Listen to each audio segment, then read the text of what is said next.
welcome to today's deep dive. It's really great to have you with us today. Before we jump in, I just want to give a quick reminder to you to hit that like button and subscribe to the show. Yeah, please do. It really helps us out, and it makes sure you never miss out on the deep dives we do here. So today we are looking at an incredibly dense, really polarizing new ebook from 2025. Extremely polar. Right, totally. It's called Historyless Zoomers, Cut Off from Their Cultural Heritage by Satanic Marxism, Feminism, and Postmodernity. And it is by Conrad Riker. Now, right up front, if you want to grab a copy for yourself, you can find it over on Amazon Kindle and Google Play Books. And, this text is a massive talking point right now, especially for a men's rights activists audience. Absolutely. It is hugely popular with red-pilled manosphere men who are really focused on understanding the history of our institutions before they were captured by feminists and Marxists, which is how the author frames it. Right. And because of how charged this text is, I need to make our mission today crystal clear for you, the listener.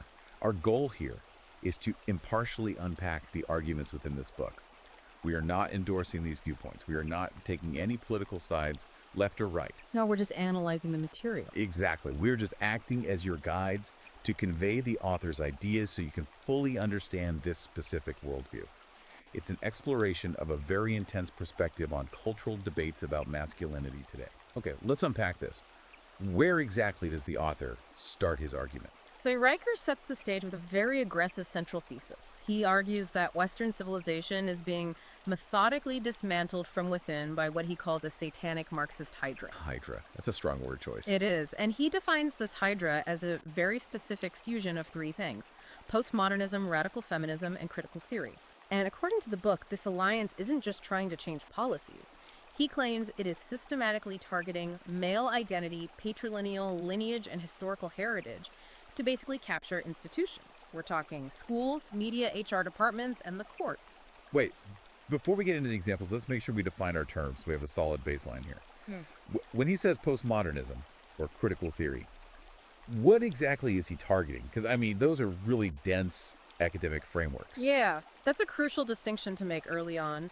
In Riker's framework, he interprets postmodernism as the rejection of objective truth, the idea that there are no universal facts, only narratives competing for power. Right. And then for radical feminism, he's referring to the ideology that views all of society as a patriarchy that has to be dismantled. And critical theory, as he applies it, is the practice of analyzing every interaction strictly through an oppressor versus oppressed lens. So you're saying when you combine those three, you get an ideological machine. A machine designed to turn young men specifically into compliant subjects by completely erasing their past. Okay, that definitely clarifies his lens.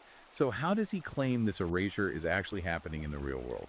Well, he focuses heavily on what he calls the great forgetting in our educational systems. Yeah. He has these vivid examples. Like, he cites a viral TikTok video where college freshmen were asked about Julius Caesar. Oh, I think I know this one. Yeah, only 37% of the respondents knew he was a Roman emperor. The rest were confused, and some genuinely asked if he was a drag queen. Which is just a wild statistic. But does he view that as a failure of modern education, or is he saying it's more malicious than that? Oh, he absolutely views it as engineered. He brings up a 2022 example from the University of Texas. According to the book, the university removed busts of founding fathers like Washington, Jefferson, Madison from the history department. And what do they replace them with?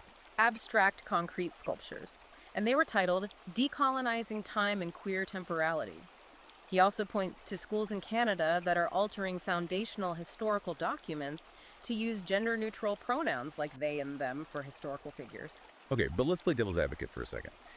Is replacing a statue or updating the language in a curriculum really ideological arson, which is his term for it?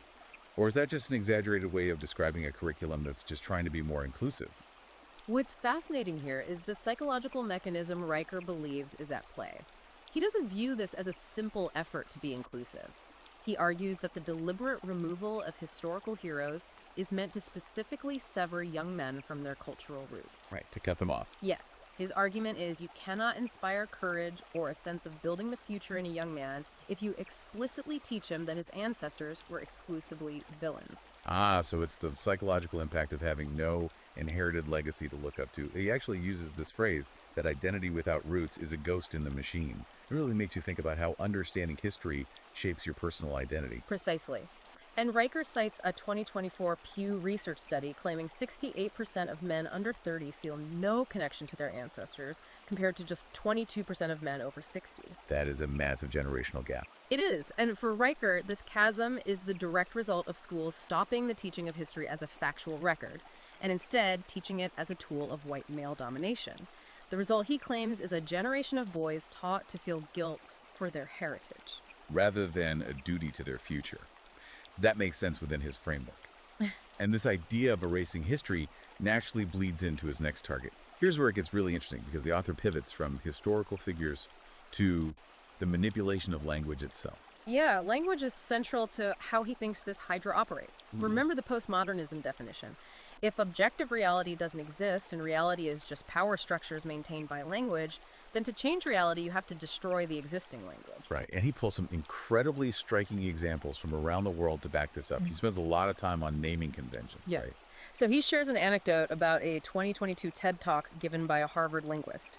This linguist declares that the word man is completely obsolete, that it is outdated and rooted in patriarchal violence. And Riker writes about pausing that video, looking at his own young son playing on the floor and realizing his son's very existence was being linguistically erased by academia. He also mentions a really specific court case in Sweden that caught my eye. The 2023 Swedish court ruling, yeah. A child couldn't be named Muhammad because the court deemed it too common among immigrants and said it carried too much cultural identity. But then the exact same court Allowed the name Kim specifically because it was gender neutral.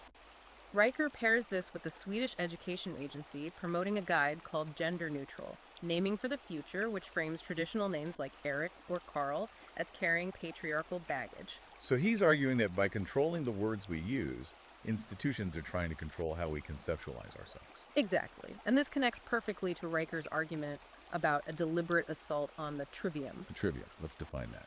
Right. The trivium consists of grammar, logic, and rhetoric, the three classical pillars of Western education.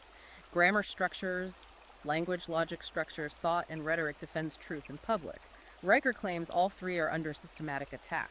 Right. I remember the part where he talks about France, the national education system demanding inclusive writing where words are visually chopped up with dots and slashes.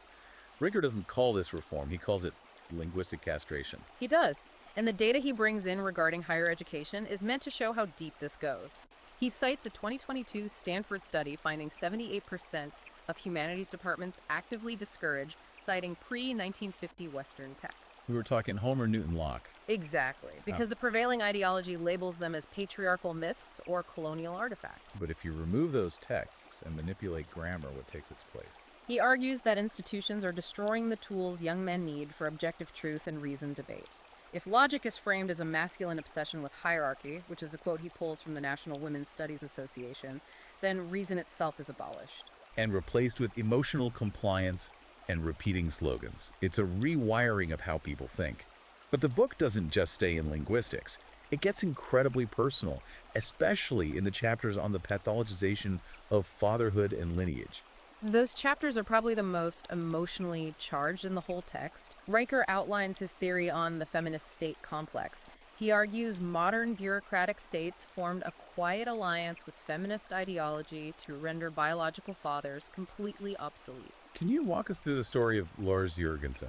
Yeah. Because that really seemed to be the emotional anchor for this entire section. Yeah, Lars Jørgensen from Copenhagen in 2019. According to the book, Lars raised his daughter for 6 years, never missed a child support payment, but the mother entered a relationship with a woman and wanted to legally redefine the family unit. And what happened in court? In the courtroom, the judge told Lars he had no legal right to his daughter anymore. The judge literally told him parental identity is self-declared. You are no longer a parent. You are an ancestor. Just an ancestor. That is a chilling phrase. But stepping back, critics might say family court disputes are highly individualized, or statistics just reflect who traditionally takes on childcare. How does he leap from one case to a coordinated feminist state complex? Riker points to the broader data to say it's systemic. He notes that in the U.S., mothers receive primary custody in 80% of divorce cases, even when fathers are equally fit and employed. Yet men pay 73% of all child support. So he uses those numbers to claim the family court system weaponizes motherhood. Yes. In his view, men are treated as disposable biological components. like ATMs with expiration dates. If a man pays, he's a utility. If he protests, he's toxic. He even quotes a UN brief rate. A 2020 UN Women Policy Brief that explicitly calls for the deconstruction of patriarchal family structures. He translates this as a top-down effort to eliminate the father and replace him with state dependency. And what's truly startling is he claims this isn't just targeting existing fathers. He argues there's a cultural effort to make young men feel guilty for even wanting to create life. He pairs that with a stark anecdote from a Portland high school in 2022. The class was doing a lesson calculating the carbon guilt of their parents for bringing them into the world. Wow. A 16-year-old boy raises his hand and asks, "So if my existence is a crime, should I just disappear?" And the teacher reportedly replied, "Ideally, yes." To frame a young person's existence as a literal burden on the planet, that is heavy. Riker uses that along with a BBC documentary titled, "Is It Wrong to Have a Baby?" to show how educators are labeling the desire to have children as reproductive narcissism. For men specifically. Right. The urge to raise a child and build a legacy is reframed as a moral disorder or a climate crime for men. Meanwhile, he points out women who reject childbirth are culturally celebrated as liberated. The goal, he claims, is to collapse time entirely and sever the chain of meaning linking past to future. Which brings us to the modern workplace and the social sphere. He spent a whole chapter on the weaponization of shame and the erasure of the male archetype. What is happening there, according to Riker? He focuses on how quickly shame is deployed to keep men in line. He tells the story of a 27-year-old software engineer in Austin. This guy is in a coffee shop, checks his phone, and glances toward the counter. Just a glance. Within 48 hours, his face and address are on 17 different online forums. The caption said this man looked at a woman in a coffee shop and didn't immediately look away. He gets doxed, fired from his job, and his employer gets 83 complaint emails. That sounds like a terrifying manifestation of internet outrage culture. Yeah. But how does Riker scale a viral doxing to a systemic mechanism of control? If we connect this to the bigger picture, Riker sees this not as isolated outrage, but as an intended feature of the system. He asserts modern institutions have pathologized basic male rationality, branding it as toxic dominance, while elevating female emotional assertion as moral clarity. Right. He points to a 2022 Harvard study.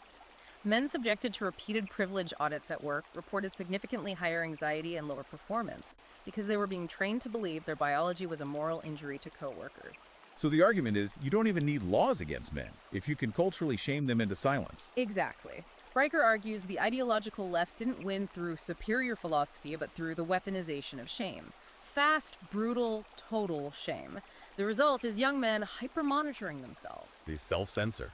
Yeah, he cites a 2023 survey where 61% of male college students admitted to self-censoring in class for fear of being labeled sexist or privileged. They retreat into silence and abandon public forums. Yes, they become what Riker calls NPC zombies, programmed to parrot HR-approved words like equity and inclusion, which he argues enforce the exact opposite. He also points to pop culture and the military erasing traditional male archetypes.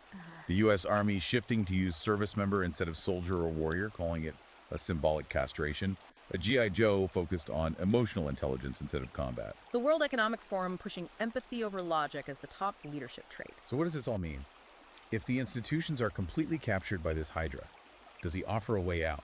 This raises an important question, and it's where Riker pivots to his blueprint for rebuilding the West. He doesn't believe in violent revolution. He believes in targeted cultural restoration. And he points to Hungary as a counterexample to Western decline. I remember this part.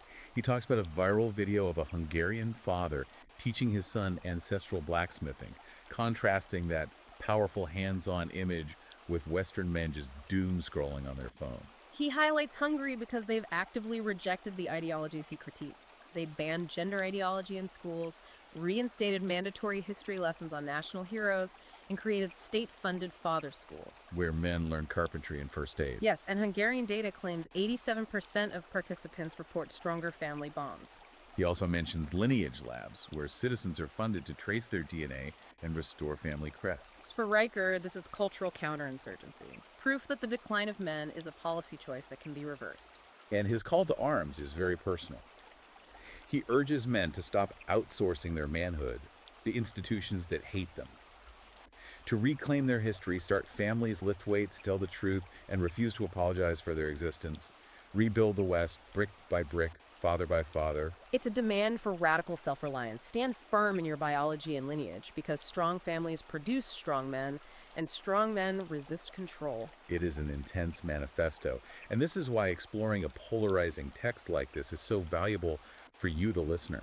Whether you agree or vehemently disagree, this book maps out a worldview that is actively shaping cultural debates about masculinity in institutions today.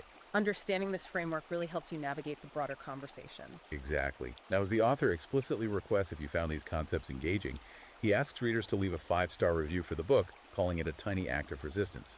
You can follow him at Conrad Riker on Substack and Twitter. And you can grab your own copy of Historyless on Amazon Kindle and Google Play Books. And as we wrap up, it leaves us with one final profound puzzle. We've talked about history being rewritten in classrooms. But what happens when these narratives are hard-coded into generative AI models that answer questions for the next generation?